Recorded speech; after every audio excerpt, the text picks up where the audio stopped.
Alright, what's going on, guys? Jeff here, back again with another video. So today, we'll be talking a little bit more about inflation, because I think inflation, the whole supply chain issues, something that really is bothering me, and something that a lot of companies are actually also being bothered by this current situation.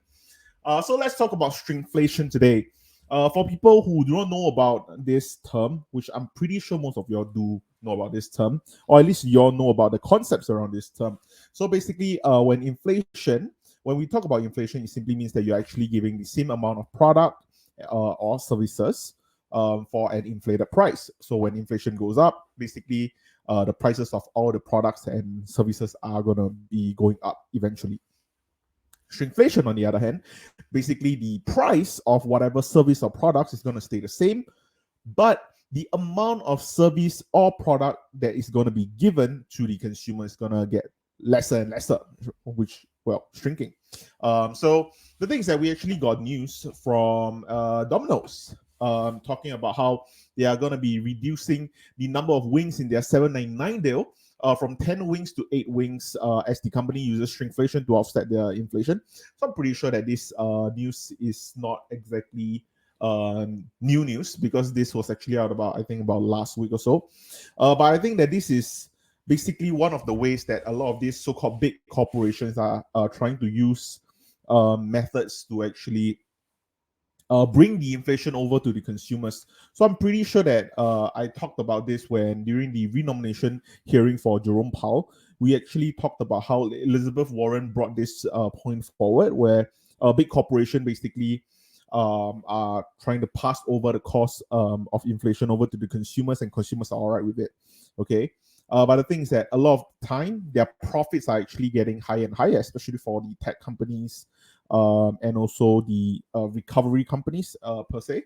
Of course, they can also bring into consideration, which is your labor costs, which is with the Great Resignation happening. I think labor cost is definitely going to be an issue, and of course with the whole supply chain issues that we are all continuously talking about, we understand that the supply chain is not going to be um, recovering anytime soon in 2022 at least.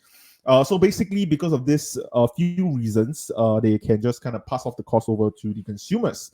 So right now, the issue is that there are also companies who are not basically passing the cost down to the consumers, and they're actually doing an additional layer of hiding the fact that they are passing the cost down to the consumers, which is basically just shrinking down the amount of products slash services that they are going to be giving to the consumers themselves. So, for example, like Domino's themselves, that's what they are basically doing right now.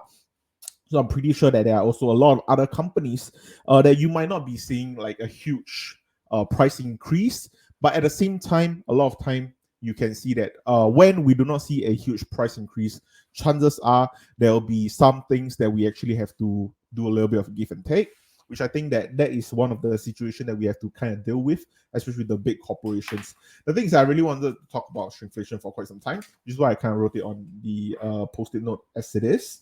And I really want to crush it because it's really not sticky. So I just want to get this video out of the way.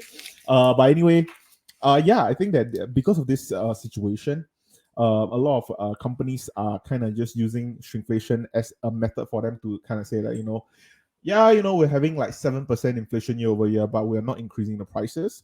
Like it's a selling point, but chances are, they are doing something at the back, basically giving you lesser of what you're supposed to be getting, or even worse, they could even be underpaying their employees, which kind of then bring down the whole rabbit hole of how the Great Resignation actually continues and stem off from there.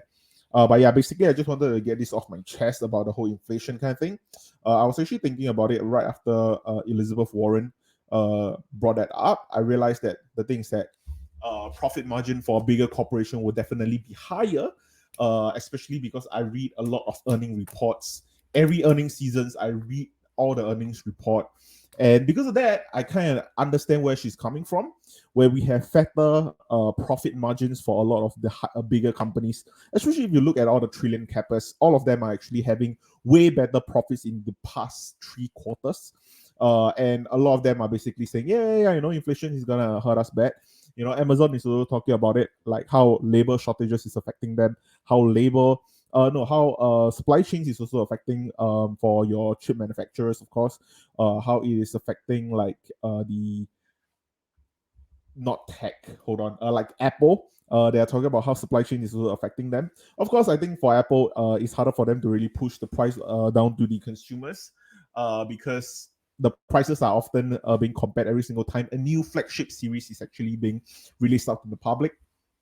But yeah, I think because of that, I feel that it's more towards like your Walmart, the Target, the Costco, companies like that. I think those are the one that's more relatable to how they are being able to get affected by this whole shrinkflation situation. But other than that, I think most of them are just going through the standard funnel of inflating the price upwards. But yeah, of course, I think that inflation definitely is gonna be a very very persisting issue that we're going to be having. I think it's going to be still the buzzword for 2022. I don't think it's going to be going away in 2022. But yeah, that's basically summing up my thoughts. Do let me know if you know any companies that who are actually using shrinkflation as a form of hedging in around you. So yeah. Anyway, I'm gonna go back to researching the 5 cryptocurrency that I'm gonna be holding for 2022. But anyway, this will be the video that I'm gonna be uploading for today. Because I still have not finished researching on some of the cryptocurrencies, and I don't want to really just give you guys some half-ass explanation on some of the cryptocurrencies. So yeah, basically, they're gonna be the video that I'm gonna be uploading first, and yeah, I'll see you guys tomorrow for the daily news, and then on Saturday, for the crypto video. But anyway, thank you guys for watching, and